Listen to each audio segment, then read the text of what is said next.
میرے مالک دیکھ ان پہ انہوں نے کھانا تک نہیں، انہوں نے صرف کھجور کی گٹھلی چوس کے روزے رکھے ہیں، ان کے پیٹ بالکل خالی ہیں، یہ دیکھ کیسے تیرے نام پر آئے ہیں۔ میرے مالک تیرے رسول کی یہ پوری زندگی کی کمائی ہے، اگر یہ 313 آج مٹ گئے تو دنیا میں تیرا نام لینے والا کوئی نہیں ہوگا۔ میں نے ساری تکلیفیں برداشت کر کے پیٹوں پہ پتھر باندھ کے میرے رب میں نے یہ تیار کیے ہیں، اگر آج یہ دنیا سے ختم ہو گئے تو قیامت تک تیرا کوئی نام لیوا نہیں ہوگا۔ حضرت ابوبکر صدیق کہتے ہیں حضور روتے رہے، بہت لمبا، اتنا لمبا سجدہ کبھی دیکھا نہیں، میرے نبی پاک نے سارا کام کر کے اپنا سجدہ کیا ہے، آپ سجدے کیوں نہیں کرتے؟ آپ کو کوئی دقت آئے تو آپ ادھر ادھر کیوں دیکھنے لگتے ہیں؟ آپ سجدہ کیوں نہیں کرتے؟ میرے نبی پاک نے سجدہ کیا ہے، واسجد واقترب، سجدہ کرو اللہ کے قریب ہو جاؤ، سجدہ کیا ہے میرے نبی نے۔ حضرت صحابہ کرام کہتے حضور عرض کرتے ہیں مالک میری مدد فرما، اپنے پیغمبر پہ کرم فرما۔ حضور جب روئے ہیں اللہ کا ایسا فضل ہوا ہے کہ حضور نے آنکھ سر اٹھایا ہے اور حضور مسکرائے ہیں، اچانک ایک کونے میں ہوا چلی ہے۔ آج کے زمانے میں اگر کوئی نوجوان ایسا لڑکا ہو میں سید ہوں، اس محفل میں اس کا ہاتھ چومنے کے لیے تیار ہوں، جو یہ اعلان کرے کہ میں جب شادی کروں گا بالکل سنت کے حساب سے کروں گا، بغیر کسی جہیز کے، ایک کپ چائے بھی نہیں، ویسے ہی کروں گا جیسے مصطفیٰ نے کی تھی۔ اور یاد رکھو کائنات میں کوئی اتنا بڑا نہیں ہو سکتا بلکہ حضور کی جوتی کے برابر بھی نہیں ہو سکتا۔ میرے حضور نے اپنی بیٹی، نہ حضور کی بیٹی کی طرح کسی کی بیٹی ہے، نہ حضور کے داماد کی طرح کسی کا داماد ہے۔ بیٹی فاطمہ ہے جو جنتی عورتوں کی سردارہ ہے، علی داماد ہے جو سارے ولیوں کا سردار ہے، مگر شادی مسجد میں کی جا رہی ہے اور دنیا کو بتایا جا رہا ہے کہ انسان بڑا خرچہ کرنے سے نہیں ہوتا، انسان بڑا اللہ کو راضی کرنے سے ہوتا ہے۔ کیا بات ہے! نعرہ تکبیر، نعرہ رسالت، فیضان اولیاء کرام حضرت علامہ سید شباہت میاں صاحب قبلہ، سبحان اللہ سبحان اللہ سبحان اللہ سبحان اللہ۔ کوئی لڑکا اگر ایسا ہو جو یہ کہے کہ بھئی میں اس محفل میں اس کے ہاتھ چوم لوں گا، اس نیک انسان کے کہ میں جب اپنی شادی کروں گا تو اپنے گھر والوں سے کہوں گا نہ مجھے منگنی چاہیے، یہ سب خرافات ہیں، یہ جاہلانہ رسمیں ہیں۔ مسلمان شادی جب کرے گا تو بغیر کسی جہیز کے کرے گا۔ جب اس سے کوئی پوچھے کیوں، کہ اس وجہ سے مجھے بریلی کے امام کا یہ شعر سمجھ آ گیا ہے۔ کہ کون سا شعر؟ کہ کون دیتا ہے دینے کو منہ چاہیے، دینے والا ہے سچا ہمارا نبی۔ پیچھے والے ذرا زور سے بولو، دینے والا ہے سچا، جلدی بولو، دینے والا ہے سچا۔ اسی وجہ سے کار تو مل گئی جہیز میں مگر بیچارے پیٹرول نہیں ڈلوا پا رہے، اور مدینے والے جب عطا کرتے ہیں تو کار بھی دیتے ہیں اور پیٹرول بھی دیتے ہیں،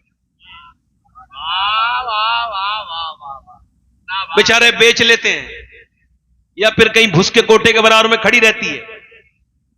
حیثیت نہیں تھی نا، لے لی ضد کر کے، اوقات سے باہر کی چیز ہے نا، جہالت ہے، بے وقوفی ہے، بدتمیزی ہے۔ مگر میرے بھائیوں آپ کو اس کی تکلیف نہیں ہوتی کہ مسلمانوں کے ساتھ، مگر آپ کو بتا رہا ہوں جب کوئی دقت ہو، جب کوئی پریشانی ہو، چونکہ مجھے زیادہ دیر گفتگو نہیں کرنی ہے اس وجہ سے کہہ رہا ہوں، جب کوئی دقت ہو، جب کوئی پریشانی ہو، آج میں آپ کو پوری زندگی کا نچوڑ کھل کے دے رہا ہوں۔ دیکھو کوئی اپنا راز نہیں دیتا، میں راز کھول کے جا رہا ہوں۔ دنیا میں اس سے بہترین کوئی جگہ نہیں ہے، اس میں اس سے بہترین سلنڈر کرنے کی کوئی جگہ نہیں ہے۔ یہ جو لوگ کہتے ہیں اس کے سامنے روئے، اس کے سامنے روئے، اپنی پریشانی بتاؤ گے اور پریشانی بڑھے گی۔ مولا علی فرماتے ہیں سب کے سامنے رو گے، فرماتے ہیں تو رب کے سامنے نہیں رو گے، اور رب کے سامنے رو گے تو سب کے سامنے نہیں رو گے۔ حضور کی سنت ہے۔ سنو میرے بھائیوں، سنو میرے بھائیوں، آپ کو کتنی تکلیفیں آئی ہیں۔ حضور فرماتے ہیں سارے نبیوں کی تکلیف اگر ایک پلڑے میں رکھ دو اور مجھ محمد کی تکلیف ایک پلڑے میں رکھ دی جائے تو فرماتے ہیں میری تکلیف کا پلڑا بھاری ہو جائے گا۔ میں نے جتنے غم، جتنے دکھ، جتنے درد سہے ہیں اتنے کسی نے نہیں سہے، مگر ایک آپ ضعیف حدیث بھی نہیں سکھا سکتے کہ میرے نبی پاک صلی اللہ علیہ وسلم نے کبھی رونے کے لیے کسی کا کاندھا تلاش کیا ہو، کسی کے کاندھے پہ سر رکھ کے میرے نبی روئے ہوں؟ نہیں، میرے مصطفیٰ نے خود بھی اور پوری دنیا کے اپنے امتیوں کو یہ پیغام دیا ہے۔ امی عائشہ فرماتی ہیں کہ میرے نبی پاک کسی کے ساتھ تو کبھی نہیں روئے، مگر جب رات ہوتی تھی تو میرے نبی پاک اتنا لمبا سجدہ کرتے تھے اور حضور کے اتنے آنسو نکلتے تھے کہ میرے نبی پاک کے آنسو گھر کے باہر کو نکل جاتے تھے. میرا امام کہتا ہے آنکھیں رو رو کے سجانے والے جانے والے نہیں آنے والے. سنو میرے بھائیوں، جب کوئی تکلیف آئے تو بس مصلی بچھاؤ اور رب سے کہہ دو تکبیر، نعرہ رسالت. رب سے کہو، زندہ باد زندہ باد. رب سے کہو. سبحان اللہ. صحابہ اکرام کی زندگی دیکھو، لٹ گئے لوگ، ختم ہو گئے، مگر وہ صحابہ وہ 313 ہیں. کتنے ہیں بولو؟ کتنے ہیں؟ اور ادھر 1000 کی فوج ہے. ذرا توجہ کرنا بھائی، تھوڑی دیر دھیان سے سن لو. کتنی فوج ہے بولو؟ 1000. انہوں نے رات بھر بکرے خوب کھائے ہیں بھون بھون کر، افراط ہے، شرابیں پی ہیں، ناچ دیکھیں، گانے دیکھیں، اور ان کے ہاتھوں میں رسیاں ہیں. رسیاں کیا کہہ رہے ہیں؟ ابو جہل اتنا اوور کانفیڈنس میں ان رسیوں میں باندھ کے لے کے جاؤں گا، اس رسی میں باندھ کے لے کے آؤں گا. حضور کے بارے میں کہہ رہا ہے ایسے باندھ کے لے کے آؤں گا گھسیٹتا ہوا. اوہو، اتنا فخر نہ کر. ادھر میرے نبی پاک نے، ادھر مکے کی عورتوں نے اپنے زیور دے دیے، اپنے زیور لو یہ سونا لے کے جاؤ، ختم کر دو دین کو. ادھر یہ اپنا مال دے رہی ہیں، ادھر مدینے کی عورتیں جوان لڑکے لے کے آ رہی ہیں. حضور ہمارے پاس مال تو نہیں مگر یہ 18 سال کا لال ہے، اس کو لے جائیے میرے آقا. ادھر مال دیا جا رہا ہے، ادھر لال دیے جا رہے ہیں. حضور نے فرمایا بھائی میرے صحابہ کہاں ہیں؟ دیکھو میں نے مکہ چھوڑا، میں مدینے آ گیا، اب وہ ہماری طرف چلے ہیں دشمنی کے ارادے سے. بولو کیا خیال ہے؟ چلو گے؟ کیا خیال ہے؟ اور سوچ سمجھ لینا اللہ کے رسول نے فرمایا بولو کیا خیال ہے؟ صحابہ اکرام بولے ہم آپ کے ساتھ چلنے کے لیے تیار ہیں. حضور نے فرمایا سوچ لو، تمہارے پاس 7 تلواریں ہیں، ان کے پاس 1000 تلواریں اور نیزے اور بھالے ہیں. تمہارے پاس سامان جنگ کا نہیں ہے، ان کے پاس سامان جنگ کا ہے. بولو چلو گے میرے ساتھ؟ صحابہ اکرام عرض کرتے ہیں یا رسول اللہ امت یہ مصطفیٰ کی ہے، موسیٰ کی نہیں ہے. میرے آقا جان دے دیں گے آپ کے اوپر جب تک ہماری لاشوں پہ سے نہیں گزریں گے. آپ صحابہ اکرام مدینے سے نکلے ہیں، یہ پہلی جنگ ہے مسلمانوں کی، اس سے سیکھنا چاہیے. یہ آپ نے کیا بات کر دی؟ کبھی ادھر جھکے، کبھی ادھر جھکے، کبھی اس مزار پہ، کبھی اس مزار پہ، اپنی باتیں لے کے جا رہے ہو اور سجدے تمہارے غائب ہیں. جب تک سجدہ نہیں کرو گے کہیں کامیاب نہیں ہو سکتے. اجمیر گئے اور اذان ہو گئی، نماز نہیں پڑھی تم نے. کبھی اس میاں کے سامنے جھک گئے، کبھی اس میاں کے سامنے، کبھی اس کے سامنے اپنی باتیں کہہ دی. سنو میری بات، میرے نبی پاک نے صحابہ اکرام کو جب تیار کیا چلنے لگے صحابہ. اچھا یہ بتاؤ وہ کیسے صحابہ اکرام تھے؟ کبھی آپ نے ان کے بارے میں غور کیا صحابہ کے؟ سنو، ان کے کپڑے پھٹے ہوئے تھے، انہوں نے کیا کیا تھا؟ کھجور چوس کے روزہ رکھا تھا. 7واں رمضان ہے، نبی پاک کے غلام نکل رہے ہیں اور یہ صحابہ اکرام نکل رہے ہیں. ادھر یہودی چھتوں پہ کھڑے ہیں اور مذاق اڑا رہے ہیں. یہ دیکھو مسلمانوں کی، یہ لڑنے گئے ہیں اس فوج سے جس کے پاس نیزے ہیں، جس کے پاس، ان کے پاس کیا ہے؟ او کیا ہے تمہارے پاس؟ کیوں جا رہے ہو؟ خودکشی کرنے جا رہے ہو؟ نہ تمہارے پاس تلوار ہے نہ نیزہ ہے، تمہارے پاس کیا ہے؟ تو وہ صحابہ اکرام کہنے لگے او یہودیوں سنو، ہم تلوار پر بھروسہ نہیں ہے، ہمیں تو اپنے سرکار پر بھروسہ ہے. واہ واہ واہ واہ، زندہ باد. ارے کیا بات ہے، سبحان اللہ سبحان اللہ. اور سنو، بس اسی بات کو بیان کر کے میں اپنی تقریر کو آخر تک لے کے جاؤں گا، مگر تھوڑی دیر تھوڑا دھیان دیں. حضور گئے، آپ کو معلوم ہے میں کیا کہہ رہا تھا آپ سے؟ ایک مسلمان کی عزت کیا ہے یہ آپ کو تو نہیں خبر نا.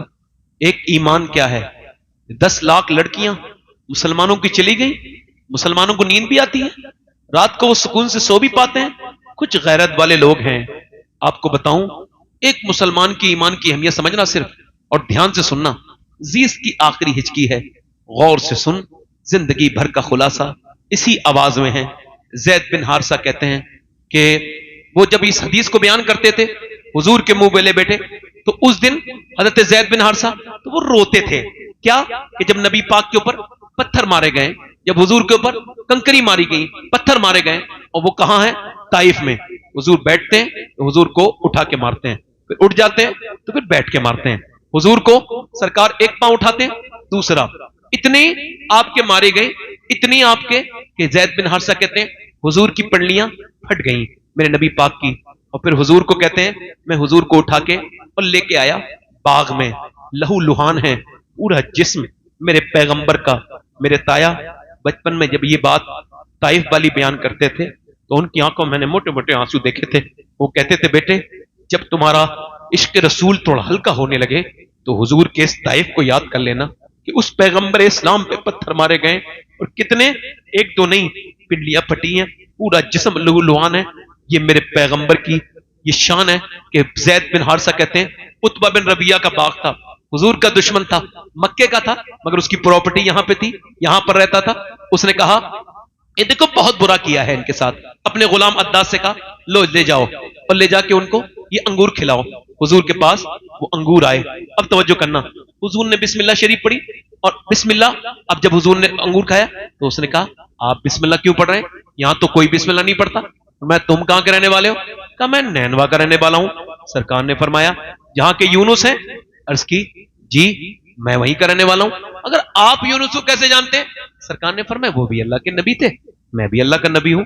تو وہ جو غلام تھا نا وہ آگے بڑھ کے حضور کے ہاتھ میں ہاتھ دیتا ہے، آپ مجھے کلمہ پڑھا دیں، میں کلمہ پڑھنے کے لیے تیار ہوں۔ زید بن حارثہ کہتے ہیں لہو لہان اتنے سرکار، ایک دن امی عائشہ نے پوچھا یا رسول اللہ یہ جو احد کے پہاڑ والے احد کی جنگ میں آپ پر ظلم ہوا ہے اور یہ جو آپ کے چچا کے ناک کان کاٹ کے ان کے کلیجے کو چبایا گیا ہے اور یہ جو مصعب بن عمیر کی لاش پر جو یہ، آپ کو کیا پتا یہ اسلام کیا ہے؟ مصعب بن عمیر آپ کو پتا ہے سب سے پہلے یہ ہجرت کرنے والے مکے سے مدینے کی پہلا مہاجر، یہ ایسا کپڑا پہنتا تھا اس کی ماں ایک بار پہننے دیتی تھی پھر دوسری بار نہیں، مگر جب جنگ احد میں گئے نا تلوار لے کے تو صرف تہمت بنا ہے، ان کے پاس قمیض نہیں ہے، یہ آگے گئے اور شہید ہو گئے۔ اب عرض کر رہے ہیں صحابہ حضور کیا کریں، اس کا سر ڈھکیں یا ہم ان کے پاؤں ڈھکیں؟ اللہ کے رسول صلی اللہ علیہ وسلم کے غلاموں، پیغمبر اسلام کے دیوانوں سنو، حضور نے فرمایا میرے ان کا آپ ایسا کرو سر کی طرف سے ڈھکو اور پاؤں پہ گھاس ڈال دو۔ حضرت امیر حمزہ کے پورا کفن نہیں ہے اور یہاں سے ڈالو، ہم کو کیا خبر ہے، ان کے سر ڈھک دو اور پاؤں پہ ان کے گھاس ڈال دو۔ مگر میرے پیغمبر اسلام کے دیوانوں سنو، میرے نبی پاک نے فرمایا عائشہ اس احد والے دن سے سخت دن تھا جب میں طائف میں گیا تھا اور میرے اوپر پتھر مارے تھے، 80 کلومیٹر دور میرے نبی پاک پیدل گئے تھے اور انہی زخموں کے بعد 80 کلومیٹر دور واپس بھی آئے تھے۔ جب اس عداس نے یہ کہا نا غلام نے کہ میں کلمہ پڑھنے کے لیے تیار ہوں، تو میرے نبی پاک زید بن حارثہ کہتے ہیں اتنے زخموں کے باوجود حضور مسکرانے لگے، میرے سرکار مسکرانے لگے۔ یعنی ایک آدمی ایمان لایا ہے تو میرے نبی پاک اتنے زخموں کے بعد مسکرائے ہیں۔ یہ بتاؤ جب کوئی یہ کہتا تھا کہ بھئی اس کو رات کو نیند نہیں آتی تو مجھے بھی نیند نہیں آتی، لوگ کہتے ہیں شاعری ہے، مگر قرآن نے کہا عزیز علیہ ما عنتم حریص، تمہارا مشقت میں بھی پڑ جانا میرے محبوب پر گراں گزرتا ہے۔ حضرت مفتی احمد یار خنیمی فرماتے ہیں کہ جب امتی کے پاؤں میں کانٹا لگتا ہے تو میرے نبی کو تکلیف ہوتی ہے۔ آج یہ کون سا دن ہے؟ یہ بدر کا دن ہے، وَلَقَدْ نَصْرَكُمُ اللَّهُ بِبَدْرٍ وَأَنْتُمْ أَذِلَّةٌ، یہ بدر والا دن ہے۔ ایک کون سا بدر والا دن ہے کہ 313 ایک طرف کھڑے ہیں، ایک طرف 1000 کھڑے ہیں، یہ پوری رات انہوں نے کھایا ہے، پیا ہے، سوئے ہیں، دنائے ہیں، اور ادھر یہ صحابہ پوری رات عبادت کرنے والے ہیں۔ انہوں نے پیغمبر اسلام نے آج سجدے میں سر رکھا ہے، جہاں مسجد عریش ہے اس وقت میں سر سجدے میں رکھ دیا ہے۔ حضرت ابوبکر صدیق کہتے ہیں میں نے حضور کی چادر دیکھی اس سر سے نیچے گر رہی ہے، میں پھر چادر رکھ دیتا ہوں، مگر حضور کے جو آنکھوں کے آنسو ہیں نا اس سے بدر کی ریت بھیگنے لگی ہے۔ میرا امام کہتا ہے آنکھیں رو رو کے سجھانے والے، جانے والے نہیں آنے والے، آنکھیں کچھ کہتی ہیں تجھ سے پیغام، او درے یار کے جانے والے۔ میرے نبی پاک معلوم ہے کیا عرض کر رہے ہیں؟ اے میرے کریم جو میں نے پتھر کھائے نا طائف میں تو وہ سارے پتھر جو میرے اوپر اونٹ کی اوجڑیاں رکھی گئیں اور جو میری گردن کو دبایا گیا تو سب کچھ میں نے کیا تو یہ 313 اکٹھا کر پایا ہوں۔ یہ 313 تیرے محبوب کی پوری زندگی کی کمائی ہے۔ یہ میرا ابو بکر، یہ میرا عمر، یہ میرا عثمان، یہ میرا علی، میرے مالک دیکھ ان پہ انہوں نے کھانا تک نہیں، انہوں نے صرف کھجور کی گٹھلی چوس کے روزے رکھے ہیں، ان کے پیٹ بالکل خالی ہیں۔ یہ